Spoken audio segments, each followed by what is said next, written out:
قابل لعنت قرار دیا ہے، اور فرمایا کہ ایسی چیزیں جب کسی قوم کے اندر آ جاتی ہیں تو وہ قوم ہلاک ہو جاتی ہے۔ اس میں جو طریقے عربوں کے ہاں رائج تھے، ان میں سے جو چیزیں آپ نے ناپسند کی وہ کیا ہے؟ اپنے بالوں میں دوسرے بال ملا کر ان کو زیادہ لمبا اور گھنا کرنے کی کوشش کرنا، اپنے بالوں میں دوسرے بال ملا کے ان کو لمبا کرنا، جسم کے مختلف حصوں کو گودنا۔ گودنا کیا ہوتا ہے کہ وہ سکن کے اوپر پرماننٹ نشان بن جاتے ہیں، پھول بوٹے بنانا جسے فرنٹیئر میں رواج ہے یا افریقن ممالک میں رواج ہے کہ عورتوں کے چہرے کے اوپر مستقل قسم کی لکیریں اور نشان اور پھول اور معلوم نہیں کیا کچھ بنا ہوا ہوتا ہے۔ پھر اسی طرح مصنوعی تل بنانا، عربوں کے ہاں یہ رواج تھا کہ کہیں پر کالا سرما لگا کے گال پہ یا ٹھوڑی پہ یا کہیں بھی، یہ ہمارے ہاں بھی یہ رواج موجود ہے، خوبصورت لگنے کے لیے، یا اٹریکٹیو ہوتے ہیں نا تل اگر کسی مخصوص جگہ پر ہو، تو اس سے بھی روکا گیا کیونکہ وہ جسم کا حصہ نہیں۔ پھر اسی طرح بال اکھاڑ کر بھووں کی خاص وضع بنانا، بھووں کی شیپ بنانا، دانتوں کو گھس گھس کر باریک بنانا، یا دانتوں کے درمیان مصنوعی خلا پیدا کرنا، یعنی دانت کھلے کرنا خوبصورت لگنے کے لیے، یا زعفران یا ورس وغیرہ کے مصنوعی ابٹنے مل کر چہرے پر مصنوعی رنگ پیدا کرنا۔ زعفران جو پیلا رنگ ہوتا ہے، یعنی بالکل ایک مصنوعی اور ہی رنگ نظر آ رہا ہے نا، لیکن اس کے علاوہ باقی چیزوں کی اجازت۔ اس میں آپ دیکھیں کہ کوئی بھی ایسا کام کرنا کہ جس سے ایک دھوکہ ہو، انسان ہو کچھ اور بالکل کچھ اور نظر آئے اور دوسرا انسان اس کو اصل سمجھنے لگے، یہ چیز تو منع ہے۔ لیکن کچھ چیزیں ایسی ہیں جیسے سرما لگا رہے ہیں آپ، تو سب کو پتا یہ سرما ہے، اور آنکھ کے اندر جو کچھ وہ نظر آ رہا ہے نا کالا کالا، اور اگر تھوڑا باہر بھی نکال لیے تو کوئی حرج نہیں، تو وہ سرما ہی ہے۔ اسی طرح اگر آپ لپسٹک لگا رہے ہیں تو سب کو پتا کہ یہ ہونٹ کا رنگ نہیں ہے، یہ اوپر لال رنگ لگا ہوا ہے، تو اس میں جو بھی دیکھ رہا ہے وہ خوبصورت تو لگ رہا ہے انسان، لیکن دھوکے کا اندیشہ نہیں ہے اس میں۔ وہ جو اپٹن مل کے رنگ پیلا کر لینا یا سکن کا کلر بدل دینا جو ہے وہ دھوکے کی کیفیت ہے، کیونکہ اصل چیز بالکل ہی نیچے سے چھپ گئی ہے۔ اسی لیے ایسا نیچرل میک اپ تو اجازت ہے کہ جس میں انسان ذرا نکھار پیدا کر لے،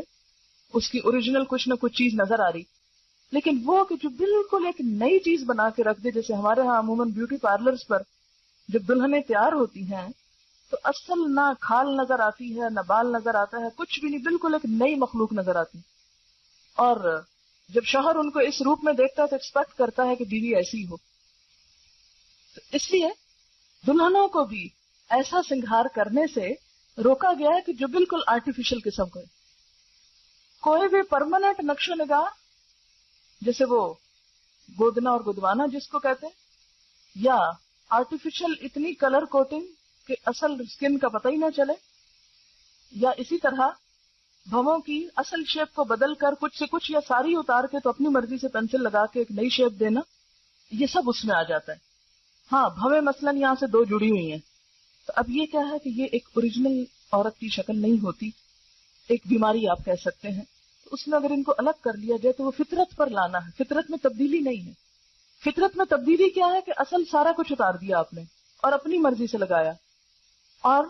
یہ جو دو جڑے ہوئے ہیں ان کو الگ کرنا فطرت میں تبدیلی نہیں، فطرت پر لانا ہے۔ تو یہ ایک اصول کے طور پر سمجھ لیں کہ کوئی بھی ایسی چیز جو فطرت پر لانے میں مدد دے رہی ہے، اگرچہ وہ کچھ چینج کا تقاضا کر رہی ہے تو کوئی حرج نہیں، لیکن اگر وہ اللہ کی ساخت، جیسے فَلَا يُغَيِّرُنَّ خَلْقَ اللَّهِ میں پیچھے آپ پڑ چکے ہیں، اللہ کی ساخت تو بدل رہی ہے تو وہ درست نہیں۔ یہ چیزیں اس لیے روکی گئی کہ یہ انسان کی صحت کے لیے بھی نقصان دہ ہیں۔ آپ دیکھیں نا اپنے بالوں میں دوسرے کسی مردے کے بال وہ کاٹ کے لے آئے اور لگا دیے آپ نے، تو وہ ایک ہو سکتا کہ آپ کے اور اس کی جو جسم کی بیماریاں ہیں یا اور چیزیں ہیں ان میں کچھ فرق ہو تو وہ دوسرے کے بالوں سے ٹرانسفر ہو کر آپ کے اندر چلے جائیں، یا سب سے بڑی بات یہ کہ دھوکہ دینا منع ہے، کہ کوئی سمجھے کہ یہ اس کے اپنے بال ہیں اور اپنے ہیں نہیں۔ تو یہ ساری چیزیں جو ہیں جو دھوکہ دہی میں آئے، فطرت کو بدلنے میں آئے، اللہ کی ساخت بدلنے میں آئے، وہ چیزیں درست نہیں ہیں۔ پھر اسی طرح زینت کا جو ہے ذکر ہوا کہ جس سے انسان آرائش کرتا ہے اپنی، تو اس میں بھی غلو سے کام نہیں لینا چاہیے۔ اب یہاں سے کوئی یہ نہ سمجھے کہ قرآن تو کہتا ہے بیوٹیفائی کرو اپنے آپ کو، لہٰذا جس طرح چاہو کرو، یہ معنی نہیں ہے اس کا، کیونکہ بیوٹیفیکیشن میں بھی اللہ تعالیٰ نے اور اس کے رسول صلی اللہ علیہ وسلم نے کچھ حدود مقرر کی ہیں. مثلا حدیث میں آتا ہے لعن الرسول علیہ الصلاۃ والسلام الواشمۃ والمستوشمۃ والواشرۃ والمستوشرۃ، رسول اللہ صلی اللہ علیہ وسلم نے لعنت فرمائی ہے گودنے والی پر، گودوانے والی پر، دانتوں کو نوکدار بنانے والی پر، اور اس پر جو دانتوں کو نوکدار بنوائے. یعنی ایسا طریقہ اختیار کرنا کہ جو پرماننٹ میک اپ کی قسمیں ہوتی ہیں، کہ مثلاً یعنی ٹیٹوز جس کو کہتے ہیں، تو ٹیٹوز صرف بلو کلر کے نہیں یا بلیک نہیں ہوتے، بلکہ اب میک اپ کی غرض سے بھی استعمال ہو رہے ہیں، اس سے بھی منع کیا گیا ہے. یعنی گودنا جو ہے وہ اس میں شامل ہوتا ہے. اور اسی طرح جو دوسری چیز ہے دانتوں کو نوکدار بنوانا، یہ اس دور میں لوگ کیا کرتے تھے، گھسا گھسا کے دانتوں کی شیپ فرق کر لیتے تھے. بریسز لگانا نہیں مراد، وہ تو اس میں تو ٹریٹمنٹ بھی ہوتی ہے نا، لیکن ایسی بیوٹیفیکیشن کہ جس سے خلق میں تبدیلی ہو جائے. اس میں آپ دیکھیے حدیث میں واضح الفاظ میں آتا ہے، بخاری اور مسلم کی حدیث ہے، آپ صلی اللہ علیہ وسلم نے خوبصورتی کے لیے دانتوں میں درزیں بنانے والی، اپنی دانتوں کو اندر سے گھسا کے بیچ میں فاصلہ زیادہ کرنا، اس پہ لعنت کی ہے، جو در حقیقت اللہ کی بنائی ہوئی ساخت میں رد و بدل کرتی ہیں. یعنی کوئی بھی ایسا میک اپ کہ جس سے پرماننٹ چینج جسم کے اندر ہو خوبصورتی کی خاطر، وہ منع کیا گیا ہے. اس میں آتا ہے لعن اللہ المتفلجات للحسن، کہ حسن کی خاطر دانتوں کے اندر تبدیلی پیدا کرنا. اسی طرح لعن رسول اللہ صلی اللہ علیہ وسلم النامست والمتنمست، آپ صلی اللہ علیہ وسلم نے بال نوچنے والی پر اور اس پر جو کسی سے خدمت لے اس پر بھی لعنت کی ہے. اور اس میں بھی ایک تو وہ بال ہیں جو بیماری کے طور پر ہیں، جیسے چن پر یا لپس وغیرہ پر، تو وہ نہیں، ایک وہ ہے کہ جو آنکھوں کی جو بھویں وغیرہ ہیں ان کو تراشنے کے لیے بنائے جاتے ہیں، وہ شامل ہیں. نہیں ویکسنگ نہیں آتی کیونکہ وہ اذیت کا سبب ہے نا، جو بال اعضاء میں آتے ہیں کہ عورت کو مرد بنا دے، یعنی بازوؤں پر یا چہرے پر ایسے بال کہ جو عورت کو عورت نہیں بلکہ مردوں سے مشابہ کر دیں، ان کو اتارنے کی اجازت ہے، اس سے منع نہیں کیا گیا. بلکہ اس میں آپ دیکھیے کہ طبرانی کی روایت ہے کہ ابو اسحاق کی بیوی جو نوجوان تھی اور خوبصورتی کی شائق تھی، حضرت عائشہ کی خدمت میں حاضر ہوئی اور پوچھا کہ عورت اپنے شوہر کے لیے اپنے رخسار کے بال، رخسار کہتے ہیں نا چیکس کو، صاف کر سکتی ہے؟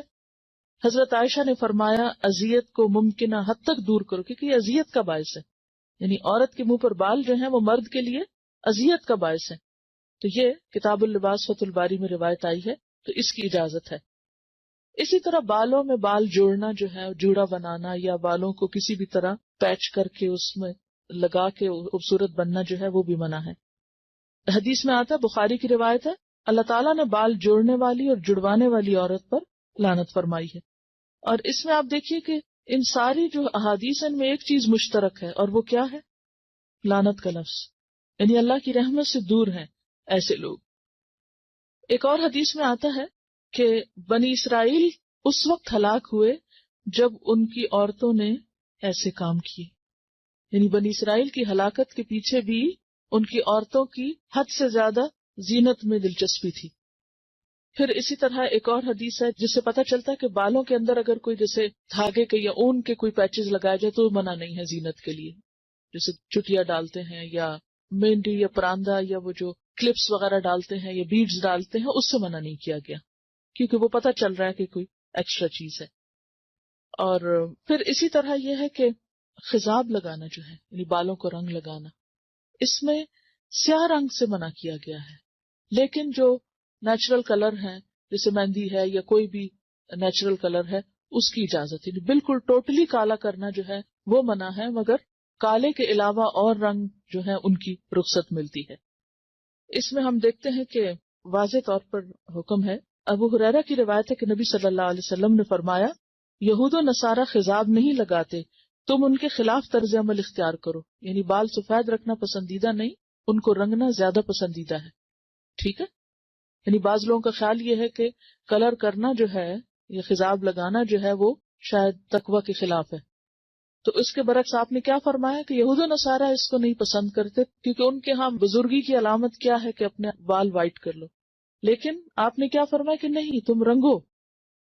اور اس میں ہم دیکھتے ہیں کہ حضرت ابو بکر اور حضرت عمر خضاب لگاتے تھے، لیکن بعض صحابہ کو پسند نہیں تھا، جیسے طبعی طور پر جیسے حضرت علی ہیں، ابی بن کعب، حضرت انس، ان کو پسند نہیں تھا، تو یہ نہیں کہا گیا کہ تم ضرور لگاؤ، یعنی تاکید بھی نہیں کی کہ کیوں، اگر کوئی اس لیے نہیں کر رہا، یعنی کسی اور قوم کی مشابہت میں نہیں کر رہا، اپنی ذاتی دلچسپی کی بنا پر اس کو نہیں شوق لگانے کا، تو اس کے لیے رعایت ہے، ایسا بھی نہیں کہ وہ ضرور ہی لگائے، لیکن لگانا جو ہے اس میں ممانعت نہیں۔ ہاں، اب کیا لگایا جائے اور کیا نہ لگایا جائے اس کے اوپر توجہ کرنے کی ضرورت ہے، اور اس میں خاص طور پر جو صحیح مسلم میں روایت آتی ہے کہ بالوں کا رنگ بدل دو لیکن سیاہ خضاب سے پرہیز کرو، بالکل بلیک نہیں لگاؤ۔ امام زہری فرماتے ہیں جب تک ہمارا چہرہ تر و تازہ تھا ہم سیاہ خضاب استعمال کرتے، لیکن جب سے چہرے اور دانتوں میں تغیر آ گیا ہم نے اس کا استعمال چھوڑ دیا۔ بالکل بلیک سے کیوں منع کیا گیا؟ کیونکہ یہ بھی ایک طرح سے دھوکہ دینے والی بات ہو جاتی ہے۔ آپ نے فرمایا بہترین چیز جس سے تم سفید بالوں کا رنگ بدل سکتے ہو وہ حنا اور کتم ہے۔ کتم جو ہے یہ یمن کی ایک بوٹی ہوتی ہے جس کا ریڈش بلیک کلر ہوتا ہے، سیاہ مائل بسرخ ہوتا ہے، اور حنا کا رنگ تو سب کو معلوم ہے، اور حضرت عمر خالص حنا لگاتے تھے، حضرت ابو بکر حنا اور کتم ملا کے لگاتے تھے۔